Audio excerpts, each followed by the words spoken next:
Good morning. Hi, Jeffrey Green. How are you, sir? Living the dream. How are Yeah, you? yeah. Me too. Me too. I hung a picture since the last time we was on here because Dave, my business partner and good friend, made me feel bad. So I hung a picture. Oh, outstanding. You notice that? Outstanding. Yeah.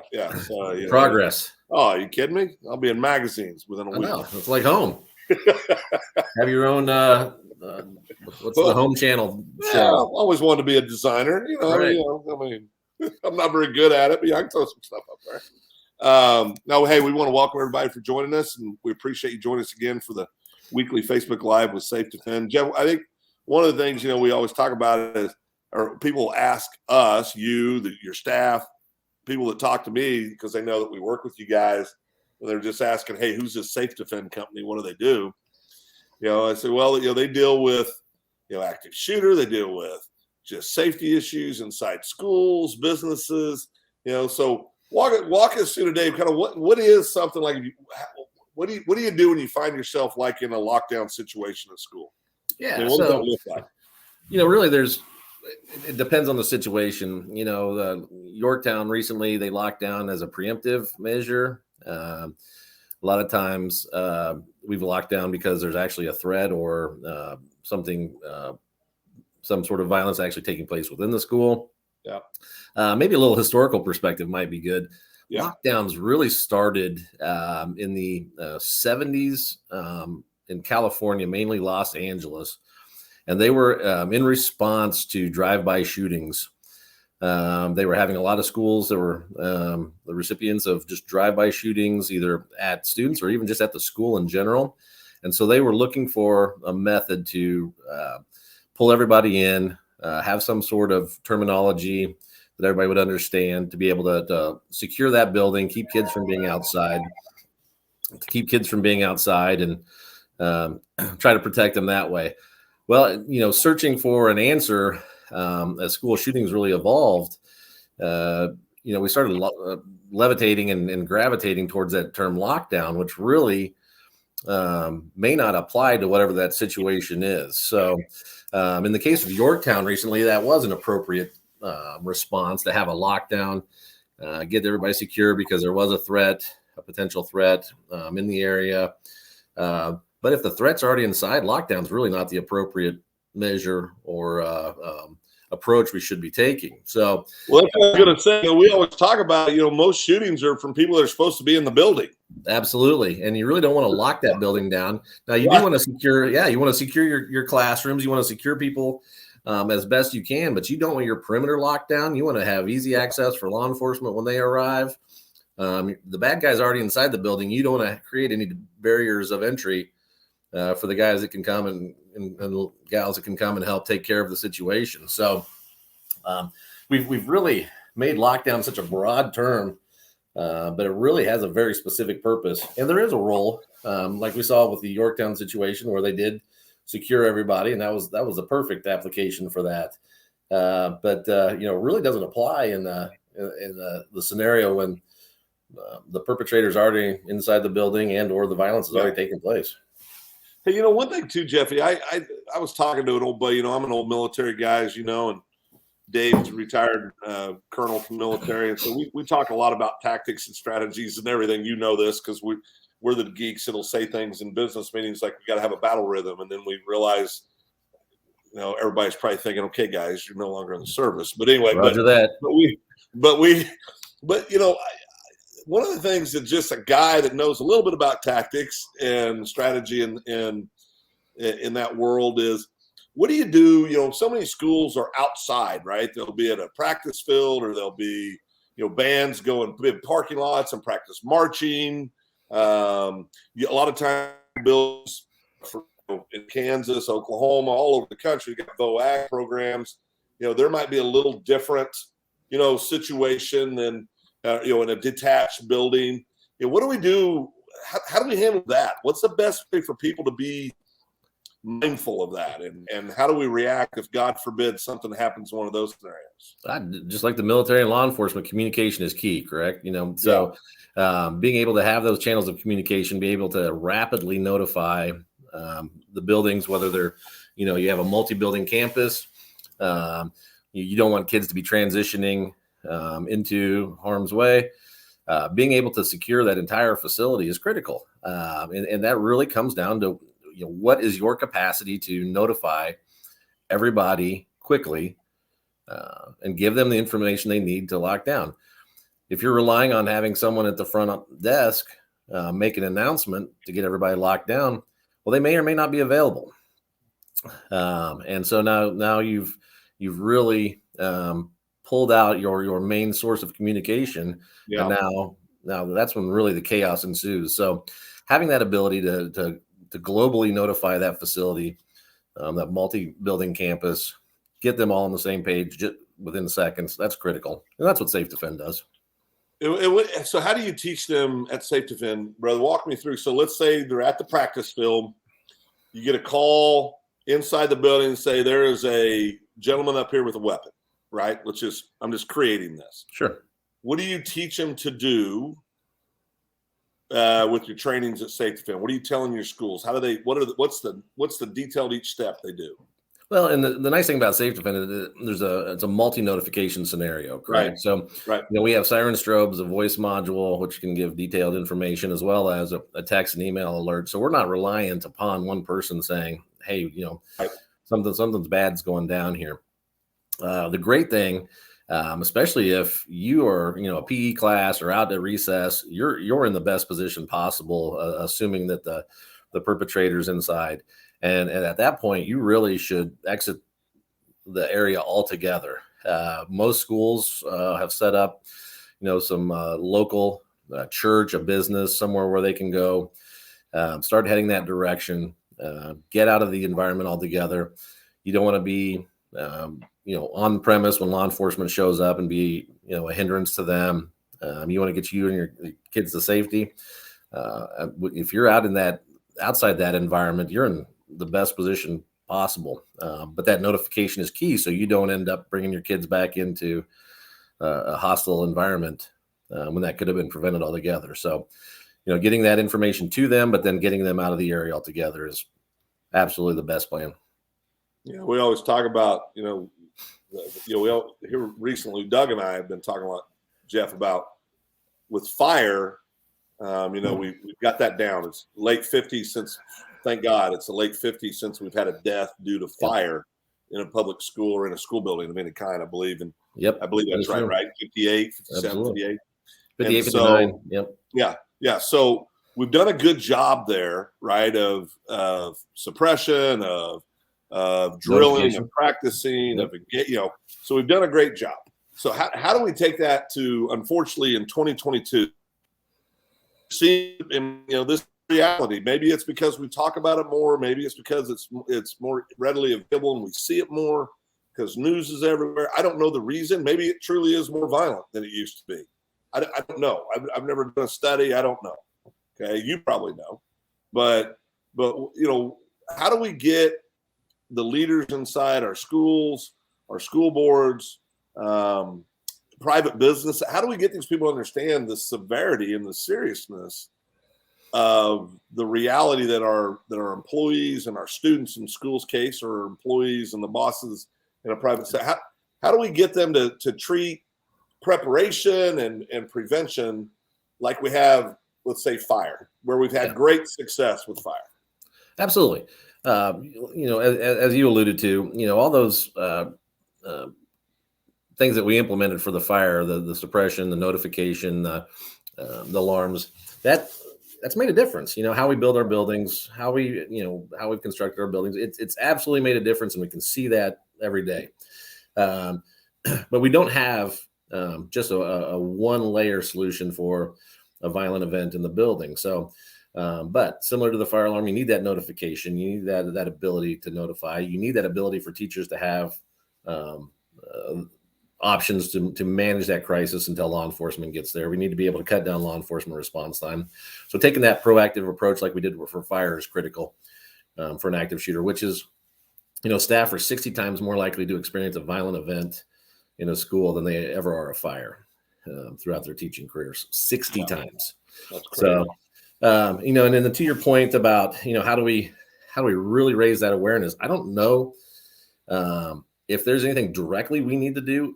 I mean, honestly, go to your favorite news outlet, and you're going to see it.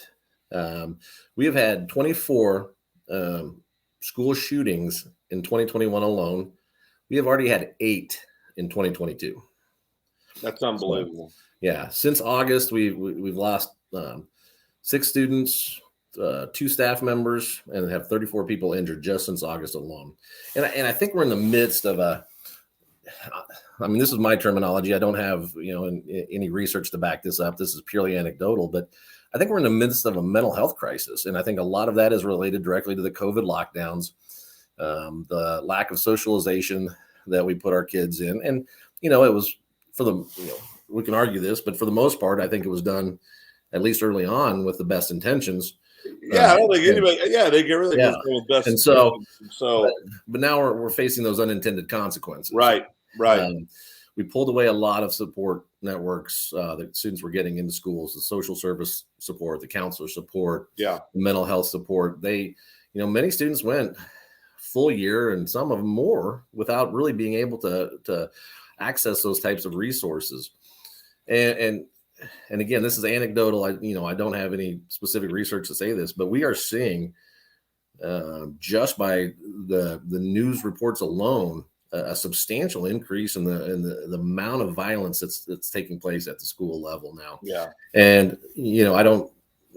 can't say whether that's a correlation or a causation, but what we're definitely seeing some sort of transition into a more violent scenario within our schools, and I can't help but think that that's got to be related to the struggles we went through for the last 2 years. I mean, horse sense would tell you what you're saying is accurate, right? I mean, you take people out of a routine. You take, and I tell a lot of my friends, my family, we're very lucky. My kids they had a loving family and a good home where they didn't, and we were very lucky. A lot of people aren't as lucky as we are. And a lot of these kiddos, school is their safe haven. School is the place where they go to get the things that in many homes you get at home. Right. And I'm talking basic things, food, nurturing. I mean, so you take these babies, these kids, whether they're 5 or they're 19, and senior in high school or 18, and you take that consistent, good, environment out of their life, and now they're looking at a computer screen, if they're lucky, trying to do school. Right. Nobody, they shouldn't create these problems, obviously. When they were trying to do the best they could to keep people safe with the information they had at the time with the pandemic. But I a lot of these babies, people were driven. It's not just schools. Look at adults. I mean, you've seen a lot of these 100%. Screens with adults, and they're like, the reason they're doing this is they just snapped. I mean, it's just, you take the ability. Now, my wife, I like to joke, my wife likes me 50% of the time. She likes nobody 100% of the time, right? Nobody else 100% of the time. And the big reason, obviously, she's an introvert. She could curl up with a book and when I had COVID here a month or so ago, I'd get up and drive in my truck just so I could see people. Mm-hmm. I couldn't be around them. I had to get out of the house.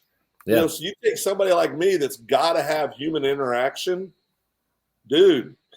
Oh yeah, that's a tough thing, And then you add to that, Jeff. Let's say you're 18 years old and you don't have the best home situation, and now that's taken away. This is when the powder keg, unfortunately can go off. Absolutely. Well, and in many ways, our society, and this is not a political statement, it's just a reality. Yeah. You're told to pick a side right now. And in many areas, and those on the other side tend to be almost painted as an enemy or a adversary in some capacity. And and that goes across the board. It's not just saying, hey, this is one side or the other, and it's in a lot of areas. And so now we're putting young minds in a difficult position where we've pulled away a lot of their resources and supports. Yeah. They're seeing somewhat of an adversarial societal position, and and there was a lot of violence that was perpetrated over the last 2 years. It was on TV frequently, during the COVID lockdown. Yeah, So absolutely. I hate to say it's a perfect storm, but I don't know a better term right now. Yeah. And Yeah. I mean, my wife, career educators, Jeff, and she retired at semester. And not unlike a lot of teachers, when she started teaching, it looked one way, and today it looks a totally different way. Right. And I think if you're not, unless you're an educator or you are close to an educator, right? I don't think most people really deal on a daily basis. Just trying to help our kids, in today's world. I mean, they're dealing with a lot of stuff. In my generation, I graduated in the early 80s, and you kind of, I know my generation is pretty bad at saying, well, yeah, but when we were kids, by God, we didn't have this, we didn't have that. Well, that's not necessarily true. Right. Okay. We, as my grandpa used to say, when he said anytime somebody talk about the good old days, he'd always stop and go, I lived through the good old days. They weren't so good. I mean, so I think there's sometimes we create this perfect image of what we think our world was like when we were kids. Right. But, stuff's been around a long time. People are people. Have things changed? Sure they have. Some for the better. I think people could argue some maybe not for the better, but things have changed. They changed both ways. I think, but when it comes to safety and it comes to taking care of people, we got to check all that and say, okay, common sense tells us if we practice these things, if we have a notification system that's going to allow us to get the good people there as quickly as possible with good intel, on the ground, which is one of the things SafeDefend I love about SafeDefend. It's going to tell you this was activated here, here, and here. So you're not trying to guess where to go into the building. You're not trying to guess. So it makes our first responders, the good guys, puts them in a more safe and in a better position when they first get there. It serves a great purpose there. We've got to figure out ways to get this into more schools, into more businesses. And it's not just shootings. I think that's what everybody always talks about because that's the one that gets all the headlines. But there was a stabbing either this week or last week. Just this week, and a stabbing and a shooting in the same scenario. So I've talked, past episodes. You may have a upset spouse or a upset parent, domestic issue. I mean, it isn't always a shooting situation, right? And so, but we owe it to our kids and to the people that commit their lives to these kids, I think, to create safe environments for them to learn. So, you got to get with you guys and figure out ways to do it. There's a lot of great training out there that can make it better. Obviously, we'd love to see everybody take a look at the SafeDefend system because it truly is cutting edge and does so much to make people safer and to get the good guys there as quick as possible. But like you talked about, the one consistent over time is we really can only deal and address the issues that we're facing at that moment of time that we're in, right? Right. This absolutely is a critical issue in my mind. I think in a lot of people's minds. You want to send your kids to school and know that they're going to come home. You are counting on them being in a safe environment. And every staff member wants the same thing. They want to go to a safe environment and they want to come home to their family at night. Right now we're facing that critical mental health issue that is really, and schools tend to be where those manifest. And right now, this is a problem we need to address. And SafeDefend has the most comprehensive approach. We absolutely create that peace of mind. We, 9 years in business, have a solution that is still here, as many companies have come and gone, that makes sense, works, and makes a difference. Yeah. And I think, what I've always loved, we met years ago, but what I've always loved is you coming from that education, background. I mean, you were a classroom teacher, you're a site administrator, site principal, and, a horrible situation occurs and and you start thinking, gosh, what would I do in this scenario? And that's how SafeDefend was birthed. Right. And it's an amazing story, but I love that you're in the front lines, and you're taking action to do something. And I know you're probably tired of me telling you this, but I tell you this in private as well. But I really appreciate the work you've done at SafeDefend, and thank you doing this, because it has, SafeDefend. There's no doubt in my mind it's saved lives. It has saved lives. There's no doubt in my mind. Well, and the goal is to save a lot more. Yeah, no question. Well, I'm going to give you the absolute last word. Anything you want to share? I know there's an event coming up in, is it Nashville or Memphis? Nashville. We're heading to Tennessee here next week for superintendent conference, the National Conference on Education. We really excited. It's always a really well-attended event, and taking some of our customers and potential clients out for an evening of some Nashville music and fun. And it'll be fun. We're really excited about that. And so looking forward to getting a little Nash Vegas, as they call it, to get a little Nash Vegas time in there. But if you need a driver, I've got two sister-in-laws that live in Nashville. Give me a call. Okay. Well, they can take you around. That's a possibility. Show you all the good places down there. Yeah. So my one sister-in-law, she's been in the music business for 30 years. So, oh wow. So she got all the hookups. Big boy. Perfect. Got all the hookups. yeah. Shoot me your number. We'll definitely. I will.